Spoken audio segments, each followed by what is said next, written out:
everyone, and welcome to demguyspodcast.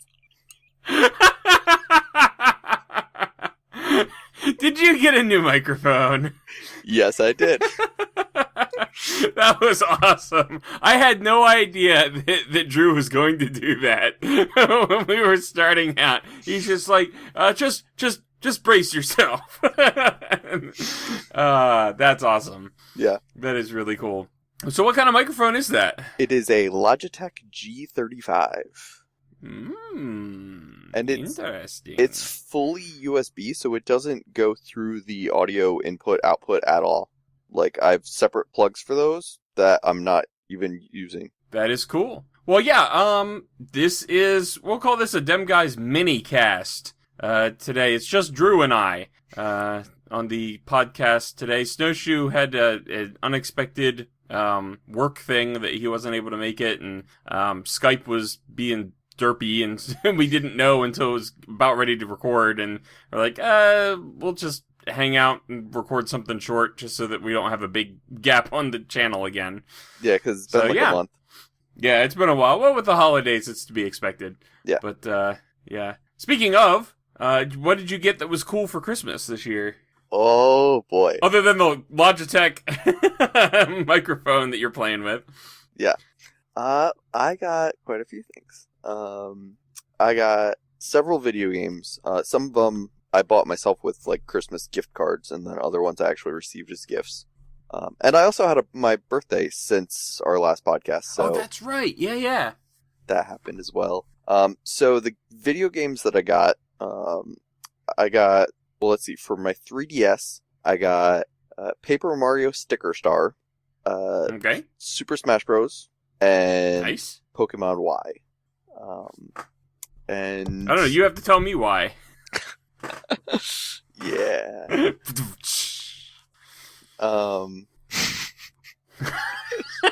That was just, it's kind of funny. We do have major Skype lag tonight, so it's funny hearing you react like a second and a half after I say it.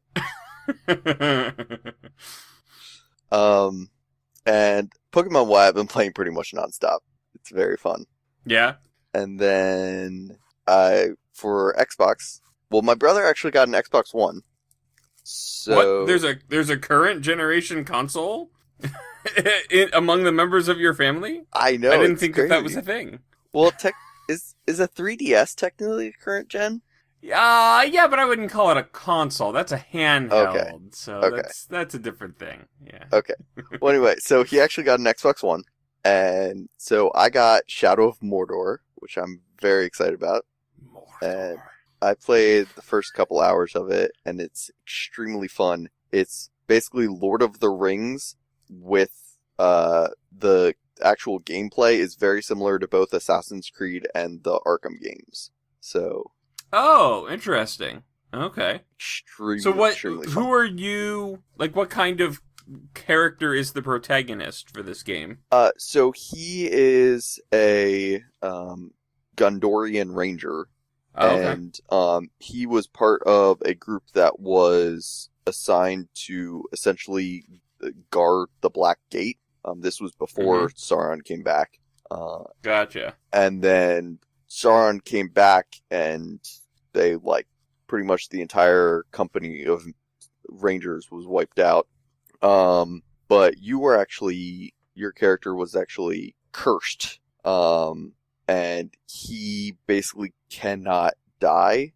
And so he comes back, and I haven't found out why exactly they made you like this, because I guess you're supposed to now, like, become one of their people or something, like they're gonna control you now or something. But you're taking them down, so it's fun. So you're running around in Mordor, and it's being an assassin. Yes, you get to take out orc leaders and stuff, and it's really awesome.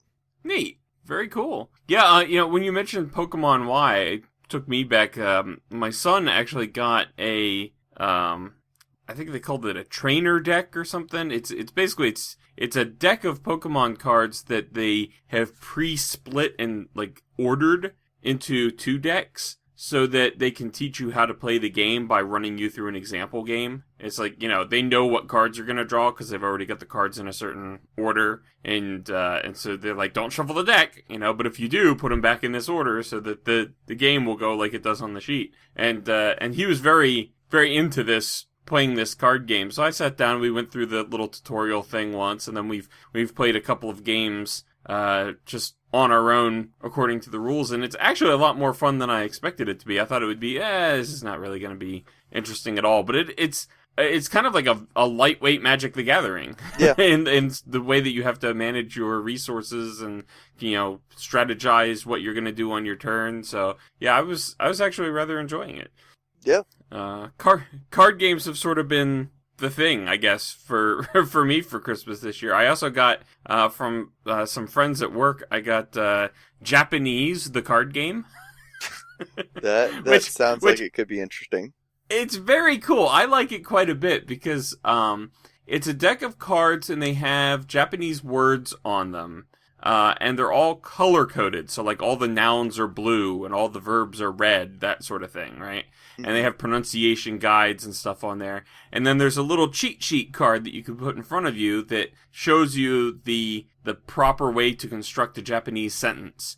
And each of the cards have point values, and you play it kind of like Rummy, where not like Gin Rummy where you got to play it all at once, but like where you're putting down melds of cards as you go through, and the object is to get up to 20 points in front of you on the table. And what you have to play are grammatically complete Japanese sentences. Whether they make sense or not is entirely another thing, but as long as they're grammatically complete, you can play them. And it's really neat because you learn a lot of stuff about Japanese grammar, and you pick up on vocabulary just from reading these sentences that you're making. Because the two things that are the most interesting about Japanese grammar is one, their sentences are what they call elliptical, which means they fill in the blanks. If I just say running, you can assume that I'm saying I'm running based on the context. Or if somebody went running by, I could say running, and obviously I'm talking about that guy, he's running. But I don't actually have to put the subject in if everybody listening to the conversation understands what the subject would be. Interesting. And then the other aspect of Japanese grammar that's crazy is that word order does not determine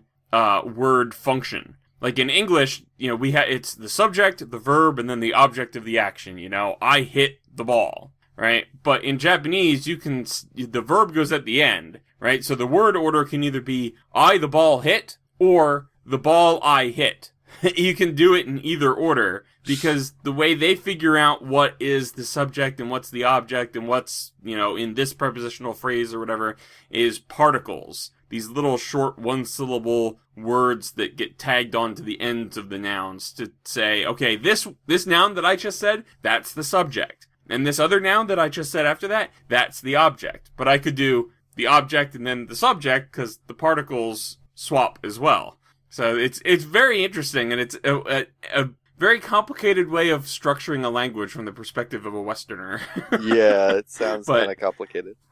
It's fun, though. It's a lot of fun to play these ridiculous sentences like, the spatula hit the rice, like ridiculous stuff like that. So I've been having a lot of fun with that one as well. But in terms of video games, I don't think we got anything this year video game wise, which is weird because for the past few Christmases, I think I've gotten at least one video game. But we don't really have current consoles either anymore. We've never had an Xbox. We've got the original Wii, not the Wii U. We've got a PS3, not a PS4. So getting games is less likely for the consoles these days just because they're concentrating on the newer stuff. Yeah. So, and plus I don't think there wasn't a new Link game for console. Was there Legend of Zelda since Skyward Sword? I think it's all been on not handheld. for console. Yeah. Yeah. Because for a couple Christmases running, it was like Twilight Princess, and then the next year it was Skyward Sword. Well, I guess so. There wasn't a new console for this year. I guess for Wii U, they did have Hyrule Warriors that came out, which is Dynasty Warriors with Legend of Zelda characters, basically. Ah, okay. Yeah, I don't know anything about that. It looks very fun. Yeah, I'm not. I don't think I know anything about Dynasty Warriors. What's that? What's the concept behind this? I don't know like a fighting whole lot game, about or it. Yeah, I don't know a whole lot about it. As far as I know, there's not really a story. It's basically you spawn and there are different characters you can choose that have different abilities, but basically you just fight through hordes of enemies in like a giant. It's not really open world. I would say it's just like a supersized battle arena, essentially. Gotcha. And it's just kind of a keep fighting and rack up points and survive as long as you can and kill as many people as you can. Gotcha. See how many waves you can survive, sort of Yeah. thing. All right. Yeah, I could see. I could see how a Zelda themed version of that would be quite delightful. Actually. Mm-hmm. Yeah, I would enjoy playing something like that. But no, this is the first I had heard of that. I think I had heard Hyrule Warriors mentioned before, but I didn't have any context for it to know what it was. Yeah. And the only other thing I think I wanted to mention from my Christmas stuff, unless something else pops to my head, is what I'm staring at right now. I got a new keyboard and mouse. Ooh. It's called the, Devastator or something. CM Storm, it says on it. And it's actually a backlit thing. If you hit the scroll lock key, like all of the keys light up blue on the keyboard, which is kind of cool. Yeah. The real advantage here is that every previous keyboard we've owned, the letters have worn off from use very quickly because apparently my pores exude acid out my hands. Well, especially WASD, they have just worn down. You can't even read them. And when you've got young kids in the house that are, learning to read and, are learning to type and they can't find the letters on the keyboard because they're not readable anymore, that's a problem. But these are laser etched. So hopefully this keyboard will last a little while. And then the mouse lights up, too, in the same sort of way, and it's got a little button on it that lets you change the sensitivity, which I've never had that before. My current mouse has that, which it was just like a $30 Logitech wired mouse. But yeah, I mean, I haven't gotten a new mouse in ages, so it's probably a more standard thing if you go for anything less than the basement model, but I've never had it before, so it was like, I always used to have to go into the settings and drag a slider to adjust the sensitivity. Yeah. So that's kind of neat. And the mouse wheel looks like it's a tire from like a Tron motorcycle. Nice. I was going to say, the only thing that's a pain about those buttons is, especially depending on the placement, it is possible to accidentally hit them while you're playing a video game. And it's like, whoa, I'm all over the place.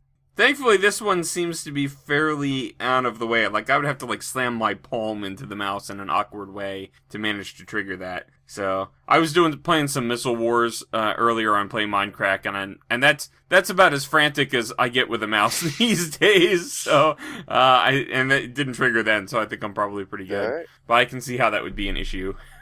Well, did you say you're pretty much done with what you got for Christmas? Well, no, actually, I mean, there's other stuff, but in terms of the coolest stuff, we did the whole family got an iPad to share, the iPad Air 2, okay. Which the kids were very excited about, the in-laws were excited about, because now we finally have something that we can use Apple's FaceTime product with for video chats. I mean, Skype and Google Hangouts are all also alternatives that we've attempted to use with them, but they seem to only know how to use FaceTime.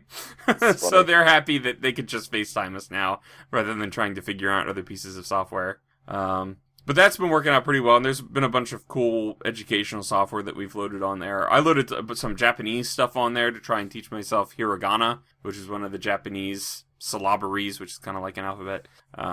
I had learned one of them, katakana, which they use for borrowed and made up words. If they, the word computer, they borrowed from English, and they spell it in katakana because it's a borrowed word. Okay. And those symbols are all very easy to distinguish from each other, and they're very simplistic. Lots of sharp angles and not a whole lot of loops and stuff through them. So it's an easy first set to learn if you're just diving into interpreting Japanese text. Then hiragana is a one-to-one map. Every katakana character that exists, there's a hiragana character that matches it, because it's all based on syllables. There's a symbol for ka, and there's a symbol for, he, and stuff like that. Okay. And so I'm trying to work my way through that one, because that's how Japanese people actually write Japanese words when they're spelling them out, rather than using the kanji that they stole from the Chinese.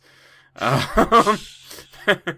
I've been doing that, and the kids have been doing stuff, with Khan Academy is a thing where they, and Clever Dragons, which is a moderated website that is great for kids because all the content that goes on there, it might be like a YouTube video, but it was a pre-approved by somebody that works for that website that yes, this is suitable for all ages kind of thing. So that way the kids, it's like a social network for kids. Okay.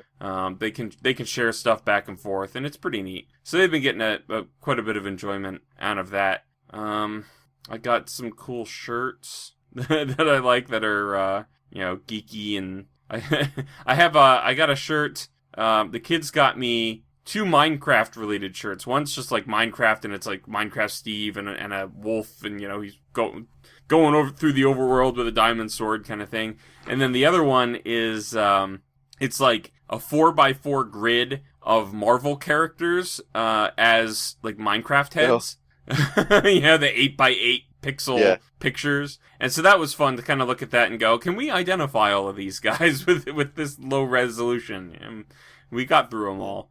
But yeah, I think that's, like I said, unless something else pops out, those are the big things that popped to mind when we started talking about presents. Okay, well, I actually have quite a few more. Well, you're young. Yeah. That's what happens when you're young. Yeah. Enjoy it while it lasts, kid. Well, I got a couple of movies. I got the 2 Robert Downey Jr. Sherlock Holmes movies. Oh, they're Blu-ray, fantastic. so that was... Yeah. I just watched those. My dad had never seen them before, so we just watched them this past week. That was a lot of fun. That's cool. That final confrontation between Sherlock and Moriarty on the balcony or whatever, where it's like a true battle of genius, of mental wit back and forth. I think that was like perfectly written and directed and filmed, and like everything about that scene I absolutely love.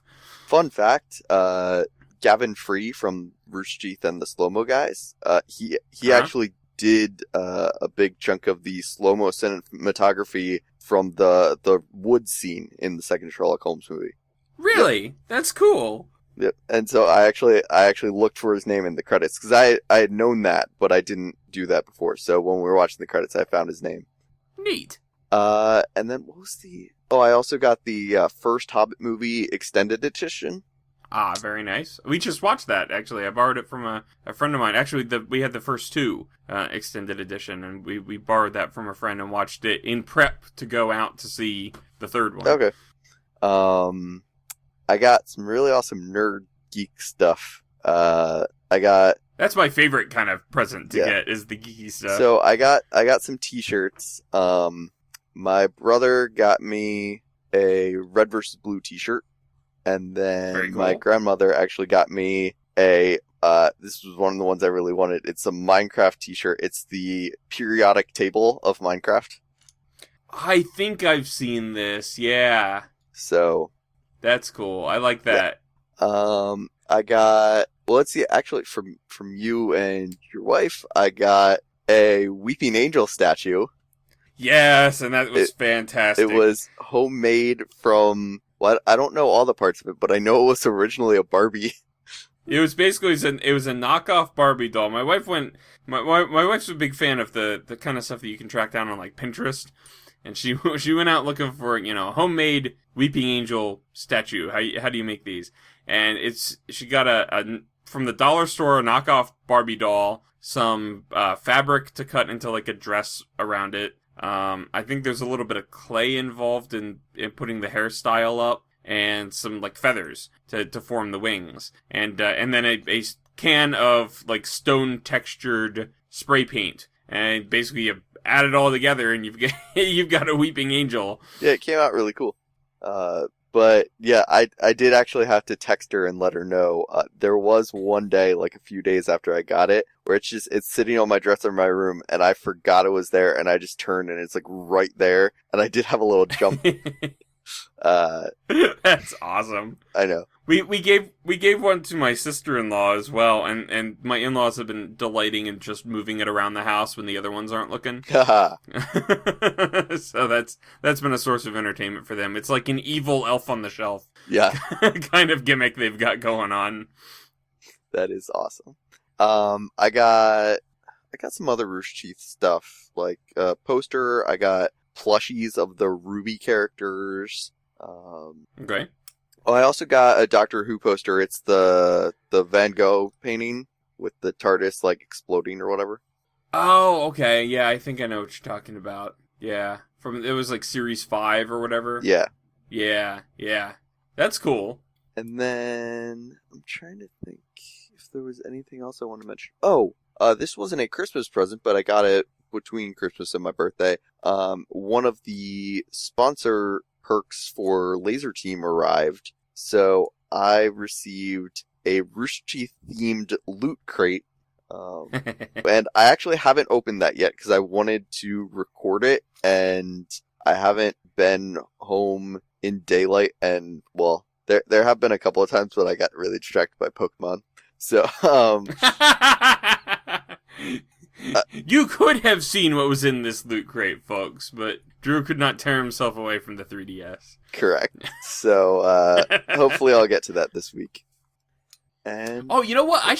Speaking of not being able to put up videos, I should talk a little bit about the worst thing that I got for Christmas was a broken power supply. I went to it was like day or two after Christmas, because day of Christmas, day after was nuts, and I think it was the following morning, like the morning of the 27th, I come downstairs, and I go to sit down in front of the computer, I'm like, I'm gonna relax with a little Minecraft, you know, and I hit the power button, and I look down, it just flashes orange at me. oh, No whirring fan or nothing. I'm like, you gotta be kidding me, what's this all about? So I get the brand new iPad, right, and I'm like, okay, let's troubleshoot this. So I've got that screen up on the one hand. I've got the tower out, open up like to my other side.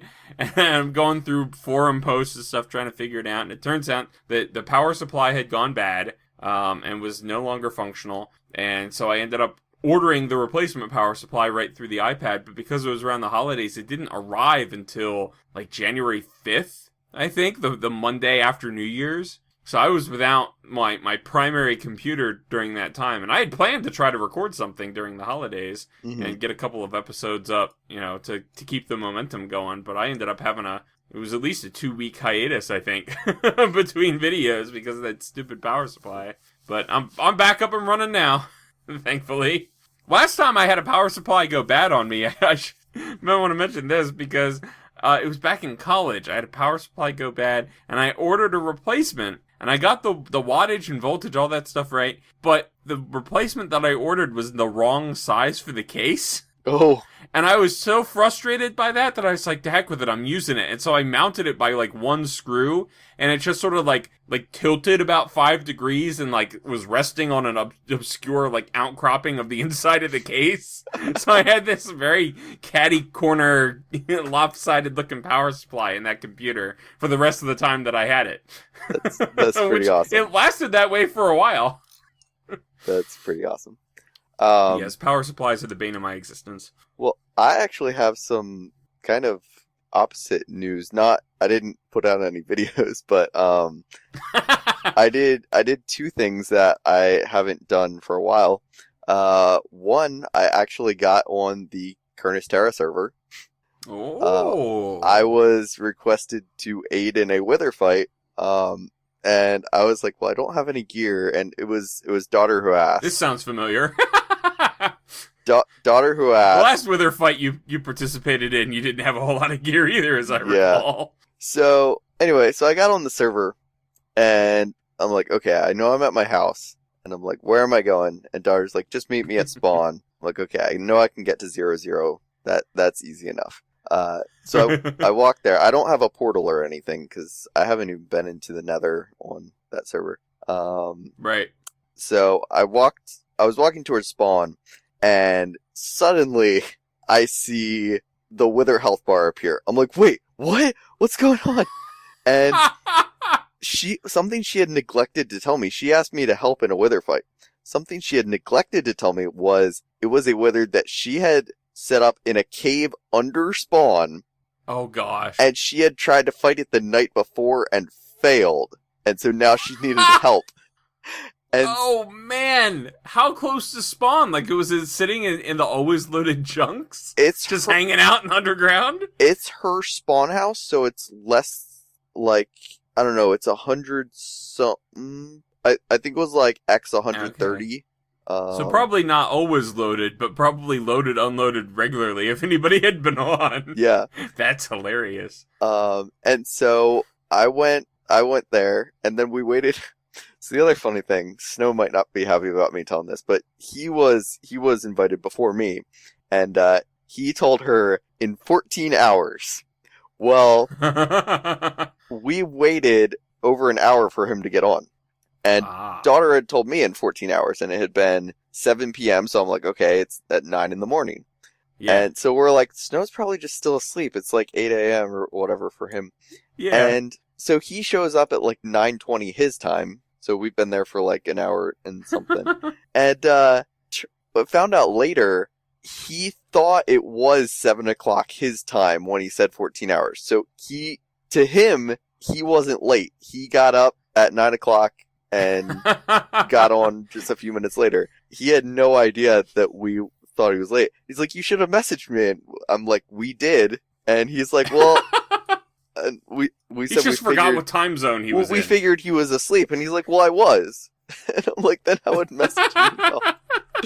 So yeah. But that's pretty funny. The wither fight itself lasted under a minute. The three of us went down into the cave. Snow Leroy Jenkins did, so he just ran straight in. And I think daughter actually punched him in, because there was kind of a pit. So Snow went in, started getting hit, and instantly dug himself into a hidey hole. And so daughter and I took out the wither ourselves, which I was wearing, like Fire 2 protection iron gear. That was my armor. I did have a regen potion, so I just backed down. It was actually like in a strip mine, so I just backed down one of the places so it couldn't follow me. And so it was right on top of daughter. So I was shooting it with the power 3 bow she had given me, and then she had a sharpness 5 sword, so that did most of the work. Gotcha. And we downed it really fast. That's pretty funny.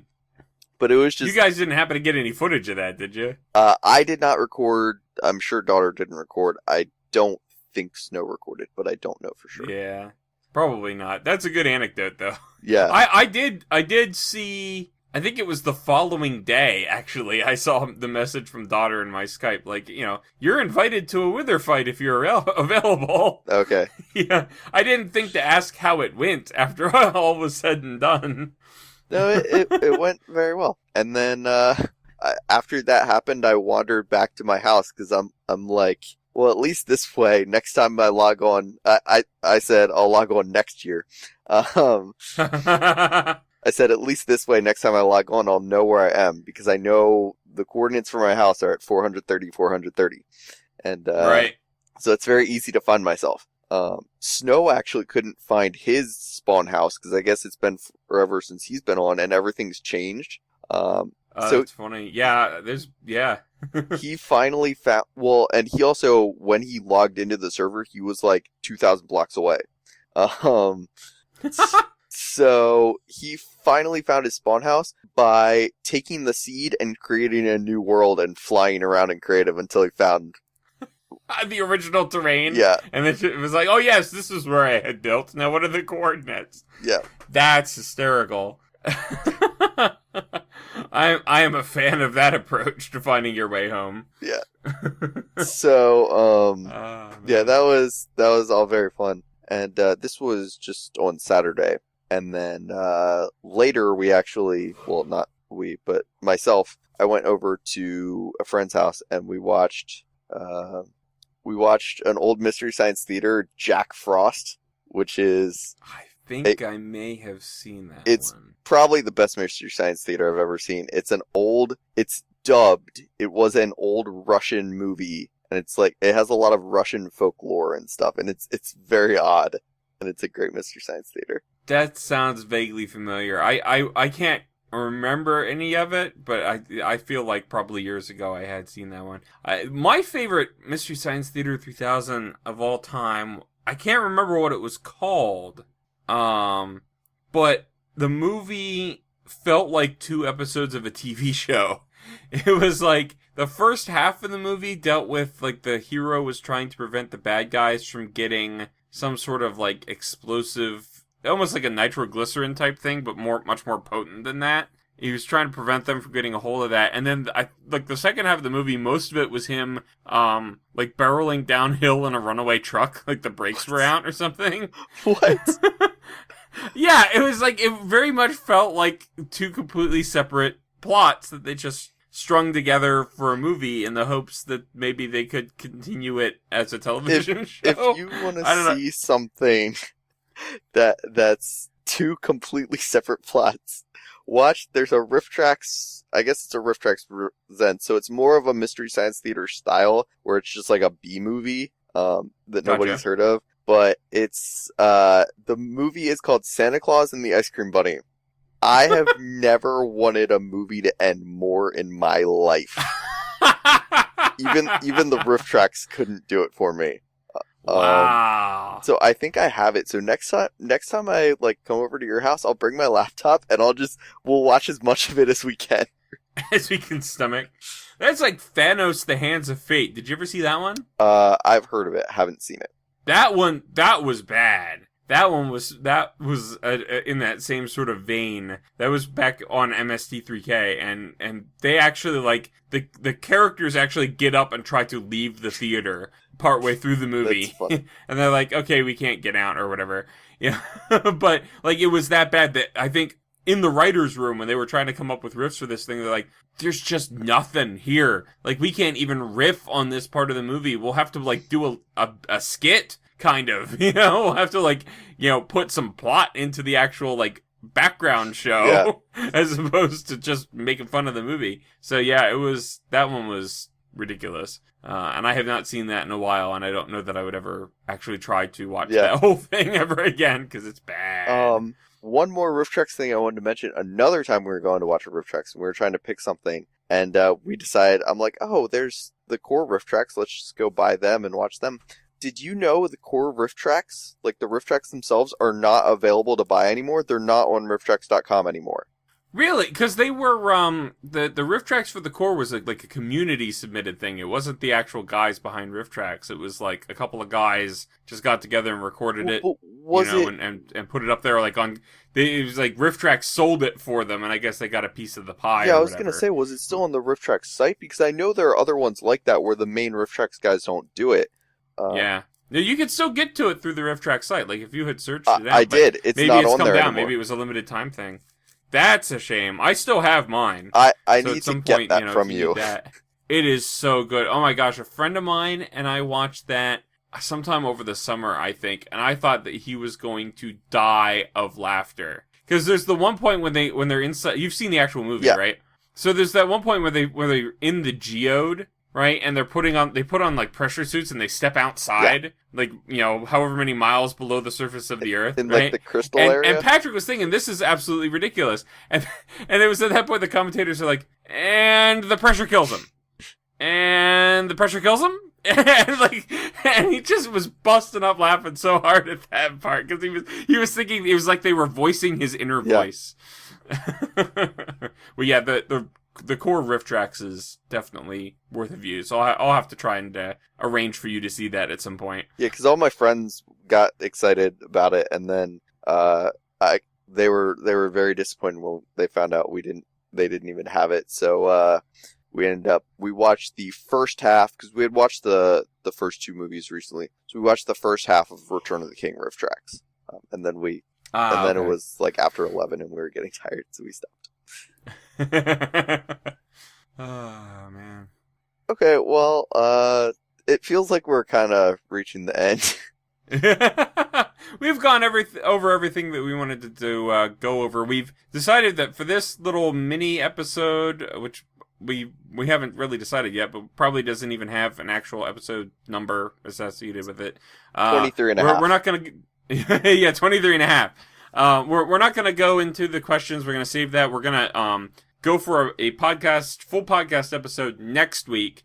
This is sort of your appetizer to hold you over until the next full episode. So if you've submitted questions, thank you very much. We've received them, and we actually have a decent number of questions. We have at least 3, I think. We have 4 that are in the queue. 4 for next week. So tune in then, and we'll get to those questions next time. But yeah, that's gonna do it for today. Hope you guys had a great holiday, and we'll see you next week. Thanks for watching, everybody. Bye. Bye. I have to do it myself.